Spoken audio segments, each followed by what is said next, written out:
Hey everybody, this is Jim at SP500chart.com using time-honored techniques to understand modern markets, featuring daily technical analysis videos of the S&P 500 index.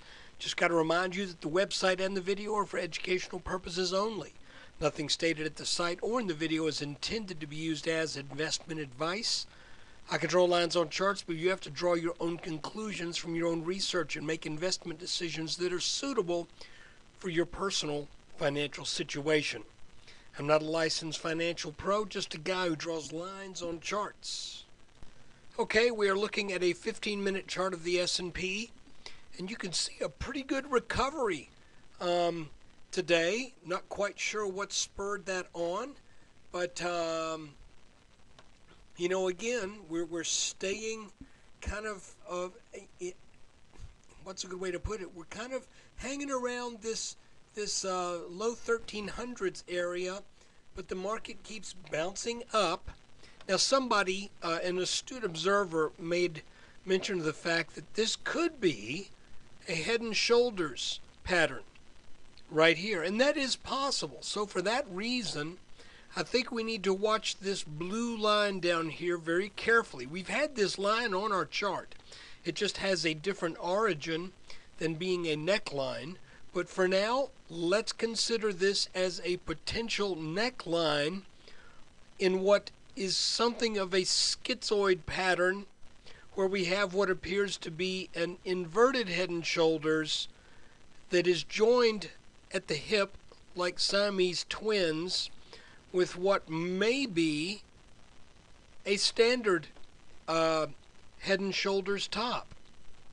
Now guys, I have a confession to make. And I'm sure this has never happened to you, but have you ever had a day where you just felt like you were snake bit? Today, this sounds like the beginning to some kind of infomercial. It's not. I'm just telling you, today was one of those days. I had a little stock that shall remain nameless that opened the day with news that there would be a secondary offering, caught everybody off guard because no one thought there was a need for a secondary offering. So all day long I sat on a stock that opened with an 18% gap down and then proceeded to just kind of slide down slowly, bit by bit, while I added insult to injury, doubling up on it, and it just kept sliding down and down. You know something? That's just the breaks. Fortunately, I'm not heavily invested in it, but it sure, anytime you have something that ends up 20% down plus, if you got anything in it, it's gonna make a dent. So that was the story of my day. I was glad to see the S&P regain its footing, at least for the short term. And we are again looking at this line as technically important, and this line is technically important. You know, for a while there, it almost looked like we broke down through this neckline and then tried to come back up in the mid-morning and couldn't, and started to sell off, putting in the day's low. But then this rally at the end of the day closed the S&P over this lower neckline candidate. Let's see now if there can be enough rally in the markets to get over this line at about 1336. Now let me show you one more thing real quick here. If we look at this in terms of the very short term, I want to show you that that we kind of have three peaks that sort of line up right here. So I'm thinking at this point, if the S&P can get over this line right here that I've highlighted, then it's going to make another go at this. But you know, the way the markets have been trading lately, I'll be honest with you, it's really hard to freaking figure it out. It really is. Here, let me show you. Let's look at this again. We have our inverted head and shoulders. That is a Siamese twin with what could be a head and shoulders top. When's the last time you saw that? I can't think of the last time I've seen that. We've got this constant battling back and forth in this area between the low 1300s, call it 1305, 1308, and 1335. The market will get below that, then it pops back and gets above into it. Then it gets over it, then it comes back and gets back into it. So guys, I'll be honest with you.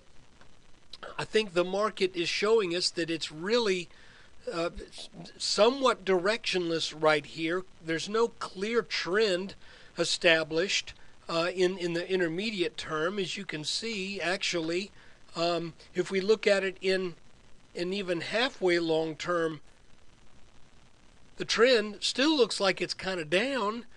The question is this a bottoming pattern, or is this just setting us up for more downside? And quite frankly, though I would love to be able to give you a definitive answer, at this point in time, I cannot. So I remain to be mostly in cash, with probably about 56%, 57% in cash, having added to my wayward little stock today on that gap down. If that gap closes, I will close that out and I will break even. So that's my thinking on that right now from a technical standpoint. That there may be a return to broken resistance, or broken support rather, which would be resistance. But right now, let's see if the S&P can get up over that 1336 level. And if it can it sustain it? This has been really frustrating for you, I'm sure. It's been extremely frustrating for me because the market keeps giving us this hint that it wants to go higher. It shows us a pattern that says it wants to go higher, and then it looks like it's made that pattern come true, only then to say, wait a minute, maybe we're doing something else. So this is a tough market to call right now. My hat is off to anyone who is playing this just right, because I, in fact, am not right now.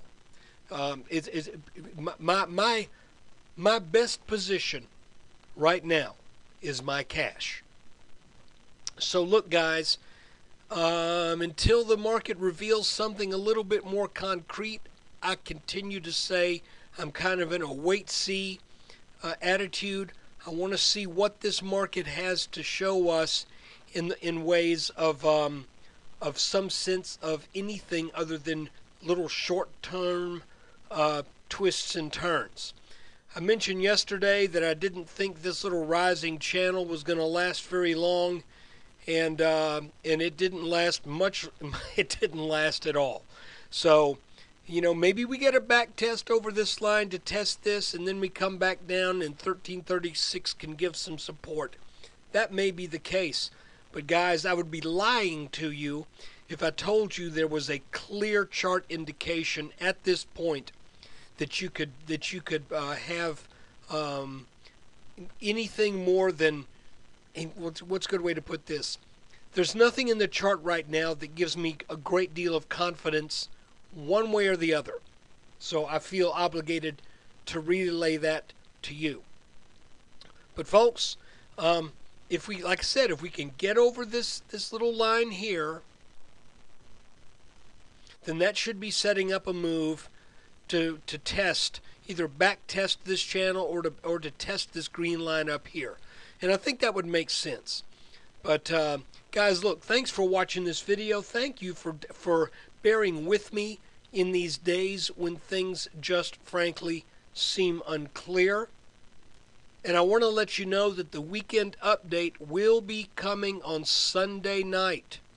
I'm doing a little weekend retreat getaway with my wife. And where we are going, there's no cell coverage. Where we are going, there's no wireless. Where we are going, there's no TVs. So I will be like a fish out of water. Take care. Thanks for watching.